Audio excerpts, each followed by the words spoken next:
Welcome back to Digital Dropshipping Mastery. Inside of this video right now, we're going to go through exactly how to choose a winning niche. So let's get started. So choosing the right niche for your own digital dropshipping brand is done through a simple 5-step process, and we're going to do it together right now.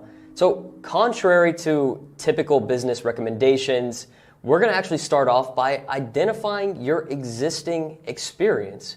So what I want you to do right now is go ahead and list out 5 activities that you are already experienced in or have some type of passion for. And this can be literally anything. I don't even care if it's fishing, setting up buildings, I don't know. Literally anything. So get a notepad out or your phone and list out 5 things right now that you are already experienced in or have passion in. And now that you've done that, my examples that I put right here are 1, making art, 2, running long distances, 3, trading stocks, 4, meditating, and 5, editing content.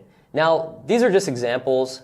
I can't say that I like to run long distances, but you should now have a list similar to this with your own activities that you are experienced in or have a passion in. And if you're like, Tanner, I don't have any passions, I don't have anything I'm interested in that I could put on here. Okay, then just list out 5 random things, or you can copy mine. Now, after you have your list, what I want you to do is list out and identify the biggest problems to becoming proficient in whatever activity you listed. So I went ahead and did this for my examples, and 1, making art. What was the biggest problem in my head that I see to becoming proficient in art? And I said that it takes a long time to practice and actually become a great artist. And it's sometimes difficult to know exactly what I should be practicing.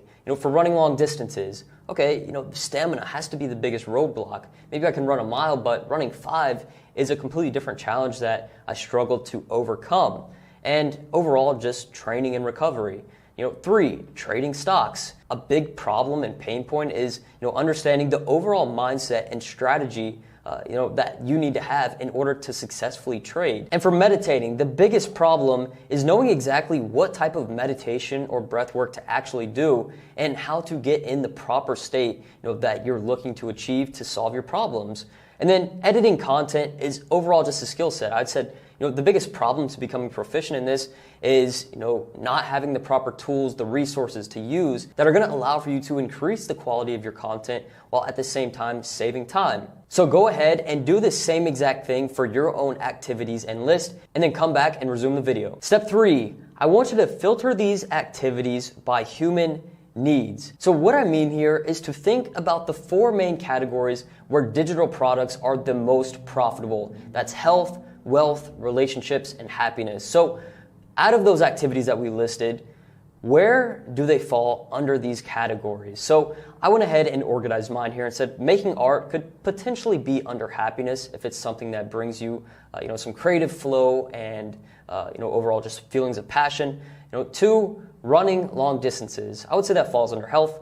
Trading stocks, I would say that falls under wealth. Meditating, I definitely believe that falls under happiness and just self-love and control. And then editing content could potentially be for wealth if you edit videos that you get paid for, or you get paid to edit videos for someone else. And once again, go ahead and I want you to do this for your own list right now, and then we're going to move on to number 4. So number 4, what I want you to do is actually rank your 5 activities by the level of pain that your audience is going to have in each of these spaces. And essentially what I'm meaning is, out of these 5 different activities that you've listed, how important is it going to be to people that are trying to do these things to actually solve that problem? So for number 1 on my list, I put meditation, because I believe meditation and breath work is something that can solve more of a life problem than an instant problem. So creating the right products and putting it in front of the correct audience, you're going to be able to hit some really big pain points and provide some value. And 2, I put trading stocks, because it's something a lot of people are trying to do, have been trying to do for multiple years. And overall, just making money as a whole is something that a lot of people are very, very interested in. And 3, I put editing content, because it falls under the wealth category most likely. And 4, running long distances, health. I put this one lower on the list just because a lot of people are ignorant to their own health and don't really care about that. And 5, I put making art. It's not necessarily a huge problem that a lot of people are looking to solve. So now that we've continued to review and filter our list of niches